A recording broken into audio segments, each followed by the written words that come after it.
आपका ध्यान चाहूंगा थोड़ा। आपने गजेंद्र सिंह जी के बारे में इतना जो बोला है, देश के अभी तक किसी व्यक्ति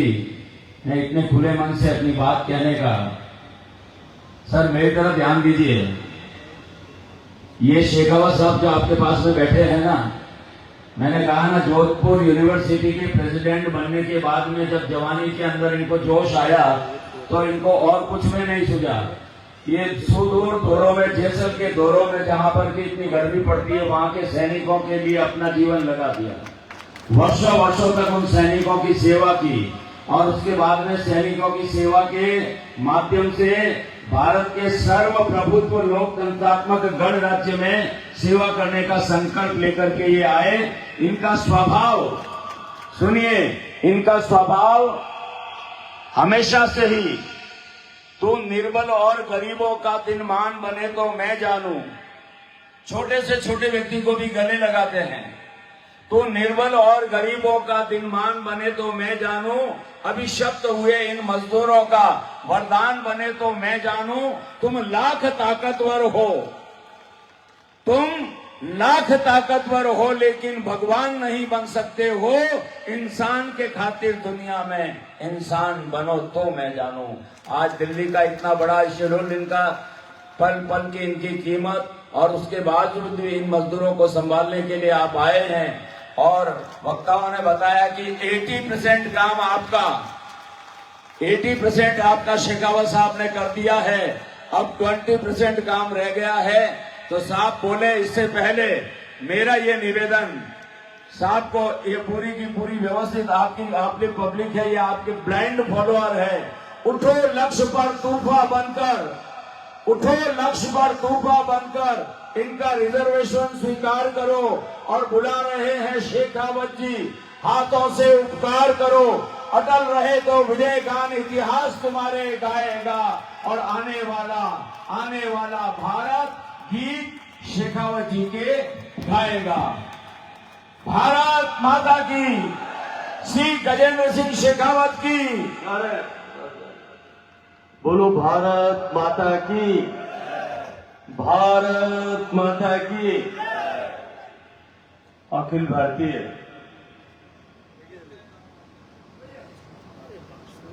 रेल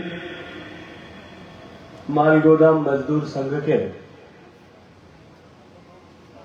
आज इस राष्ट्रीय कार्यक्रम में मंच पर उपस्थित उत्तर प्रदेश के पूर्व मुख्यमंत्री, भारतीय जनता पार्टी के वरिष्ठ नेता और भारत की संसद में मेरे साथी आदरणीय श्री जगदम्बिका पाल जी, मंच पर उपस्थित उम्र के इस पड़ाव में, और मुझे जैसा अभी जगदम्बिका पाल जी कह रहे थे कि किडनी ट्रांसप्लांट हो चुकी है, लेकिन उसके बाद में भी शेर की तरह दहाड़ने वाले संघ के राष्ट्रीय महामंत्री आदरणीय अरुण कुमार पासवान जी,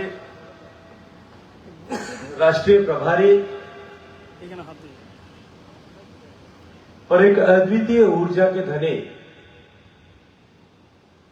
छोटे भाई श्री मनोरंजन जी, राजस्थान के प्रभारी आदरणीय ए.के. गुड्डू जी, प्रदेश सचिव श्री सुरेश कुमार गोयल जी, प्रदेश के कोषाध्यक्ष श्री चुन्नीलाल गाडरे जी, प्रदेश के उपाध्यक्ष आदरणीय सोहनलाल मीणा जी,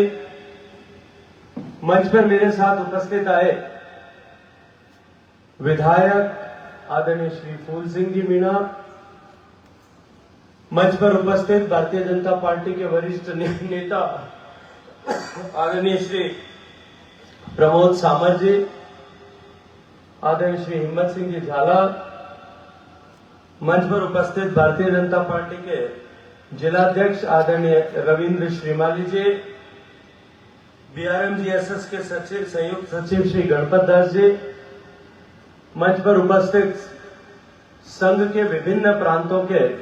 आए हुए माननीय अध्यक्षगण और पूरे भारत के हर एक कोने से आए हुए मेरे सारे मजदूर साथियों, मैं राजस्थान का प्रतिनिधि होने के नाते आप सबका हृदय पूर्वक राजस्थान की इस धरती पर, झीलों की इस नगरी में, ऐतिहासिक नगरी में आप सबका स्वागत करता हूं, आप सबका अभिनंदन करता हूं। आप सब लोग दूर दराज क्षेत्र से, देश भर से एक संगठन का संदेश लेकर के यहां उपस्थित हुए। मित्रों, जब हम संसद में बैठते हैं, माननीय जगदम्बिका पाल जी, हम सब लोग इस बात को अनुभव करते हैं कि भारत की संसद वो जगह है जहां दर्शक दीर्घा में बैठ करके अगर कोई व्यक्ति देखे तो उसको एक मिनी इंडिया का स्वरूप दिखाई देता है। अलग अलग बोली, अलग अलग भाषा, अलग अलग पहनावा, अलग अलग संस्कृति, सबका सम्मिश्रण, अनेकता में एकता का स्वरूप भारत जो है वो मिनी भारत, मिनी इंडिया वहां संसद में दिखाई देता है। लेकिन आज जब मैं आदरणीय अरुण पासवान साहब के आह्वान पर भारतीय रेल मालगोदाम श्रमिक संघ के इस कार्यक्रम में उदयपुर में उपस्थित हुआ हूं, मुझे ठीक उसी तरह से संसद के जैसे एक पूरे भारत के परिवार का चित्र यहां अपने सामने, आंखों के सामने दिखाई दे रहा है। सुदूर दक्षिण से लेकर के उत्तर पूर्वी भारत के विभिन्न कोनों से आए हुए लोगों ने अभी मंच पर हम सब का स्वागत किया है। आप सब लोग मेरे प्रदेश में, मेरे क्षेत्र में आए, मैं एक बार फिर हृदय पूर्वक आपका स्वागत करता हूं, आप सबका अभिनंदन करता हूं। मित्रों, देश में 1853 में जब रेल की शुरुआत हुई थी, कच्चे जूट की सप्लाई,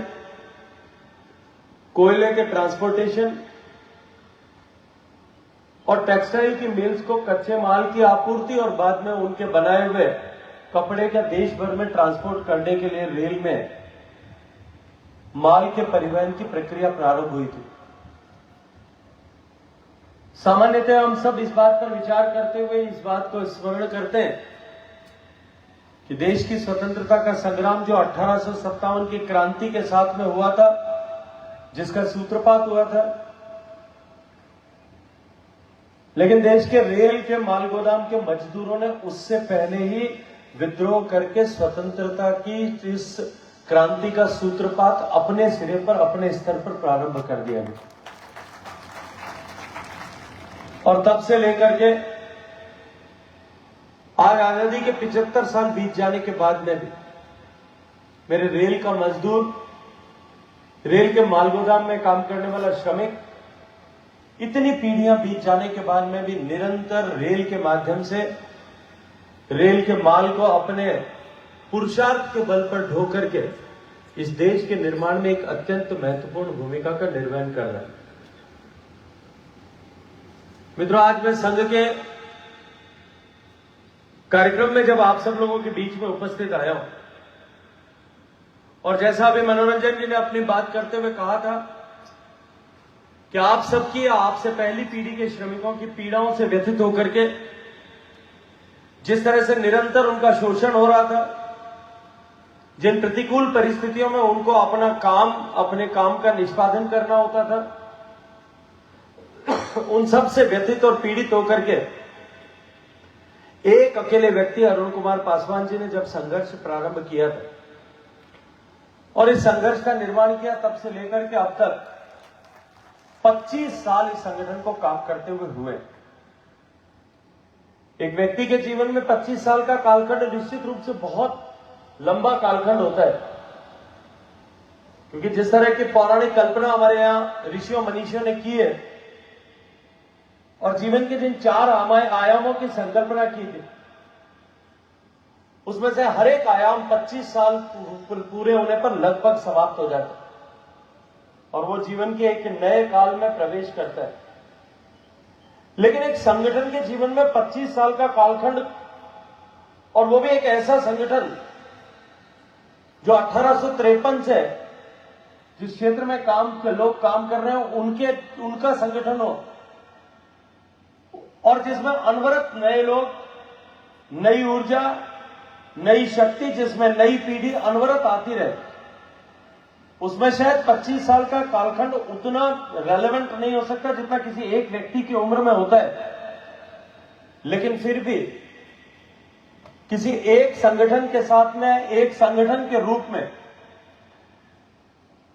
हजारों हजार लोगों को देश भर में एकत्रित करके, या लाखों लोगों को देश भर में एक साथ एकत्रित करके 25 साल तक अनवरत उनको एक परिवार की तरह संजोते हुए, उनके हितों के लिए संघर्ष करते हुए कोई व्यक्ति अगर अपना पूरा जीवन खपा दे तो निश्चित रूप से उसका अभिनंदन, उसकी प्रशंसा, उसका वंदन निश्चित रूप से किया जाना चाहिए। मैं आज इस अवसर पर, जब मैं रेलवे के मालगोदाम में काम करने वाले उन श्रमिकों के बीच में खड़ा हूं, मैं आप सब की तरफ से मेरी धरती पर आदरणीय अरुण कुमार पासवान जी का हृदयपूर्वक अभिनंदन करता हूं, इनका अभिवादन करता हूं। मित्रों, भारत आजादी के पहले से लेकर के विशेष रूप से आजादी के बाद में 75 वसंत पूरे करके आज इस मुकाम पर आकर के खड़ा हुआ है। आजादी के उस लंबे संघर्ष में, जो लगभग 200 साल का हमारी कालखंड था, अनेक लोगों ने देश की आजादी के लिए अपने आप को कुर्बान किया, बलिदान किया। हजारों हजार लोगों ने अपना सर्वस्व समर्पण किया, हंसते हंसते फांसी के फंदों पर झूल जाना स्वीकार किया। गरीब मजदूरों से लेकर के पढ़े लिखे लोगों तक ने सीने पर गोली खाना स्वीकार किया, कोड़ों की मार सहना स्वीकार किया, बर्फ की शिलाओं पर लेटना स्वीकार किया, जेलों में यातनाएं सहना स्वीकार किया। तब जाकर के देश आजाद हुआ। और आजादी के इस 75 साल बाद में जैसे देश एक लंबी यात्रा पूरी कर चुका है, तो निश्चित रूप से हम सब लोगों के पास में यह आकलन करने का, यह विचार करने का अवसर अवश्य ही है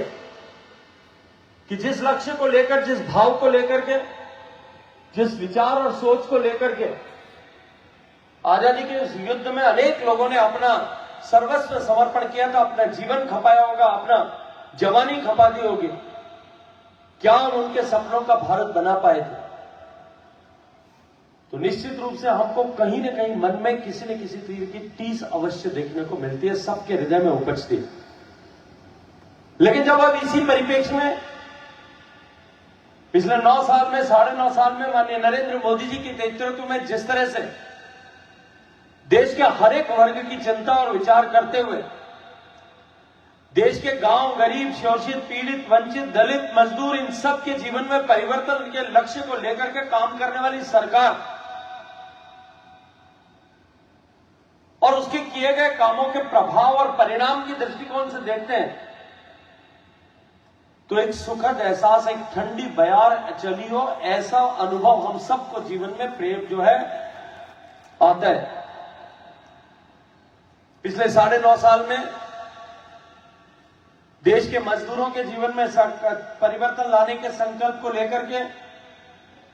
देश के गरीब व्यक्ति के जीवन में परिवर्तन लाने के संकल्प को लेकर के देश की सरकार ने माननीय मोदी जी के नेतृत्व में अनेक कार्यों का निष्पादन किया। इससे पहले भी देश में मजदूरों के नाम पर, किसानों के नाम पर, गरीबों और गरीबी के उन्मूलन के नाम पर अनेक तरह की योजनाओं का निर्माण होता था। लेकिन दुर्भाग्य से वो योजनाएं जिनको एयर कंडीशन कमरों में बैठ करके ऐसे व्यक्ति या व्यक्तियों के ऐसे समूह मिलकर के बनाते थे जिन्होंने गरीबी को प्रत्यक्ष में देखा नहीं था, गरीबी का जिनको व्यक्तिगत अनुभव नहीं था, वो उन योजनाओं का कागजी तौर पर निर्माण करते थे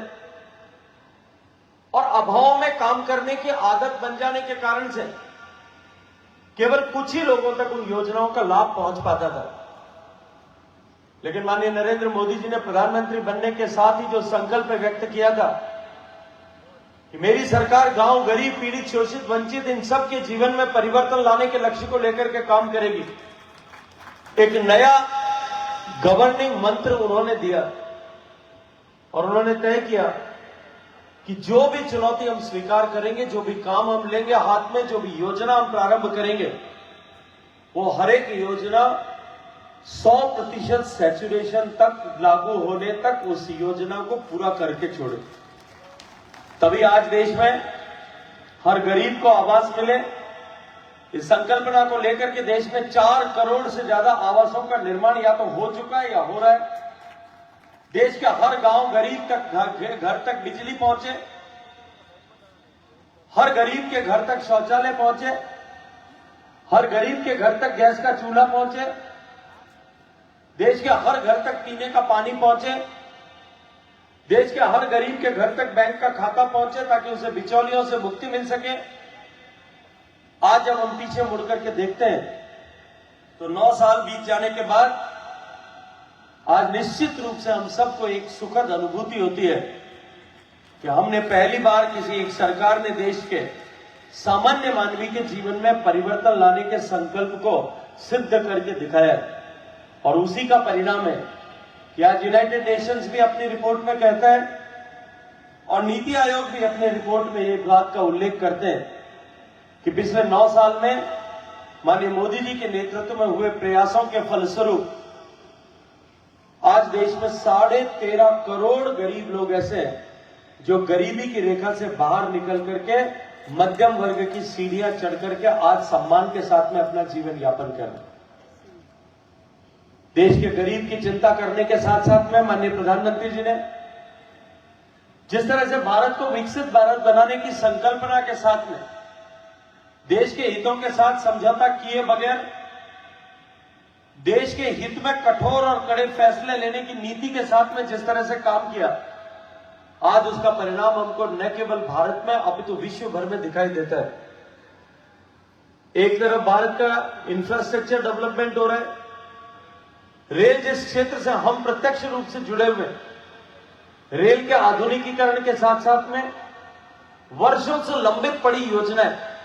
मुझे स्मरण आता है जब 2014 में हम सब लोग संसद में गए थे, माननीय नरेंद्र मोदी जी के नेतृत्व में सरकार बनी थी और जिस तरह की भारत में परंपरा थी, आदरणीय जगदम्बिका पाल जी वरिष्ठ सांसद थे,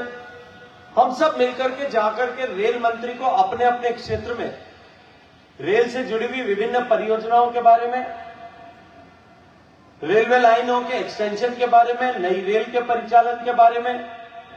रेलवे इंफ्रास्ट्रक्चर के अपग्रेडेशन के बारे में जाकर के अपनी तरफ से प्रतिवेदन दे रहे थे। देश की सरकार का पहला बजट आने वाला था और तत्कालीन रेल मंत्री को माननीय प्रधानमंत्री जी ने बुला करके पूछा कि ये जो आपको जो आप बजट है, इस बजट को आप रेल के बजट को आप किस दृष्टिकोण से बना रहे? उन्होंने कहा कि चुनकर के आए हुए सांसदों ने अपनी तरफ से हजारों की संख्या में प्रतिवेदन दिए हैं और उनके आधार पर हम अपने बजट को जो है विकसित कर रहे हैं। लेकिन माननीय प्रधानमंत्री जी ने दृष्टि दी कि चुनकर के आए हुए सांसदों को हम 1 साल 2 साल तक धीरे रखने के लिए कह सकते हैं, लेकिन जो काम वर्षों से लंबित पड़े उन कामों का आकलन किया जाना चाहिए। ऐसी परियोजनाएं जिनकी घोषणा हो गई, देश के गरीब मजदूरों के पसीने से सजित देश की सरकार का पैसा, उस पैसे का उसमें निवेश हुआ है और ऐसे लाखों करोड़ रुपए के निवेश होने के बावजूद भी 30-30, 40-40 साल से अनेक परियोजनाएं अधूरी पड़ी हैं। हम प्राथमिकता के साथ में उन परियोजनाओं को चिन्हित करके पहले पूरा करें। माननीय प्रधानमंत्री जी ने कहा कि बजट का अधिकांश पैसा ऐसी परियोजनाओं के लिए नियोजित करने की आवश्यकता है और आज मैं गर्व के साथ में कह सकता हूं कि ऐसी परियोजनाएं जो 30-30, 40-40 साल से अधूरी पड़ी इंतजार कर रही थी, आज उन परियोजनाओं को पूरी करने के साथ साथ में आज दुनिया का सबसे तेज गति से आधुनिकीकृत होता हुआ, चाहे वो वंदे भारत एक्सप्रेस के रूप में हो, चाहे मेट्रो रेल निर्माण के रूप में हो, चाहे नए कोचेस के निर्माण के रूप में हो, चाहे नई रेलवे लाइंस डालने के दृष्टिकोण से हो, इलेक्ट्रिफिकेशन के दृष्टिकोण से हो, यात्रियों की सुविधाओं के दृष्टिकोण से नए रेलवे स्टेशन के निर्माण के संकल्प के साथ में 1000 से ज्यादा नए रेलवे स्टेशन का अमृत योजना के माध्यम से नवीनीकरण का इनके दृष्टिकोण से हो, रेलवे के पैसेंजर्स की सुविधा के दृष्टिकोण से हो, रेल के एम्प्लॉयज के जीवन में परिवर्तन लाने के सुविधा के परिवर्तन लाने के दृष्टिकोण से हो, दुनिया में सबसे ज्यादा रेलवे के आधुनिकीकरण के दृष्टिकोण से हो, अगर किसी एक देश में दुनिया में काम हो रहा है वो आज आपके और मेरे भारत में हो रहा है। और क्योंकि हम उस रेल के परिवार से प्रत्यक्ष रूप से जुड़े हुए हैं, तो निश्चित रूप से हम सब के लिए ये एक स्वर्णिम काल की तरह का समय है। देश के किसानों के जीवन में परिवर्तन लाने के लक्ष्य को लेकर के जिस तरह मोदी जी ने एक तरफ काम किया, वहीं दूसरी तरफ देश के मजदूर के संरक्षण के दृष्टिकोण से भी मजदूर का शोषण न हो सके, अनऑर्गेनाइज सेक्टर में काम करने वाले मजदूरों को जिस तरह के कष्ट और चुनौतियों का सामना करना पड़ता था उससे बचाने के दृष्टिकोण से, जो अभी मनोरंजन जी चर्चा कर रहे थे, आदरणीय संतोष गंगवार जी ने उस समय जिस तरह के लेबर कोड, देश में 4 लेबर कोड नए बनाए और उसके बाद में जिस तरह की सहूलियत अनऑर्गेनाइज्ड सेक्टर में काम करने वाले मजदूरों को हुई, आज उसका परिणाम जो है देश में एक तरफ मजदूरों का विश्वास जागा है और दूसरी तरफ देश का आत्मविश्वास जागा है, और वो दोनों मिलकर के आज नए भारत बनाने के संकल्प के साथ माननीय मोदी जी के नेतृत्व में काम कर रहे हैं। जिस तरह से भारत का परिदृश्य बदल रहा है और जिस गति से भारत में निवेश पूरी दुनिया आकर के करने लगी है, आज पूरी दुनिया इस बात को स्वीकार करने लगी है कि भारत आने वाले समय में, जो आज मोदी जी के नेतृत्व में दुनिया की 5वीं बड़ी अर्थव्यवस्था बना है, वो आने वाले कुछ ही समय में दुनिया की 3री बड़ी अर्थव्यवस्था बन करके उभरने वाला है। और जिस गति के साथ में, जिस दिशा में माननीय नरेंद्र मोदी जी के नेतृत्व में हम सब चल पड़े हैं, भारत अब चल पड़ा है। मैं दीवार पर लिखा हुआ स्पष्टता के साथ में पढ़ सकता हूं कि अब भारत विकसित भारत बनेगा, जिसे कहीं कभी कोई नहीं रोक पाएगा। जिस रास्ते पर हम चल पड़े, ये अवश्यंभावी है कि हमारा देश आने वाले समय में जिस अपेक्षा को लेकर के आजादी की लड़ाई में लोगों ने अपना बलिदान और योगदान किया था, उनकी अपेक्षा को पूरा करते हुए विकसित भारत बनने वाला है। मित्रों, रेल के मालगोदाम में काम करने वाले मजदूरों का माननीय जगदंबिका पाल जी और आदरणीय मनोरंजन जी के साथ में मैं तो जिम्मेदारी के साथ में कहूंगा कि ऐसे लोग जो देश की सेवा कर रहे हैं, उनकी सेवा करने का छोटा सा अवसर मुझे इस संघ की गतिविधियों के साथ में जुड़ करके मनोरंजन जी ने दिया है। अभी आज चर्चा कर रहे थे कि मुझे मिलने के लिए आए और मैंने अश्विनी वैष्णव जी से रात में इनका समय सुनिश्चित किया, उसके बाद में इनकी समस्याओं को सुना गया, उसका समाधान हुआ। मुझे अत्यंत प्रसन्नता है। लेकिन रेल के माल गोदाम के एक छोटा मजदूर, उसकी व्यक्तिगत समस्या, उसकी प्रोफेशनल कोई समस्या, उसके काम क्षेत्र में आने वाली हर समस्या, उसके लिए 24 घंटे मैं आप लोगों के लिए, आप लोगों की सेवा के लिए, आप लोगों के काम के लिए, आप लोगों के सहयोग के लिए, आपकी समस्या के समाधान के लिए हम सब लोग आपके साथ में खड़े। मित्रों, बहुत लंबे भाषण का अवसर नहीं है, आप सब लोगों के लिए भी मुझे लगता है भोजन का समय हो गया है।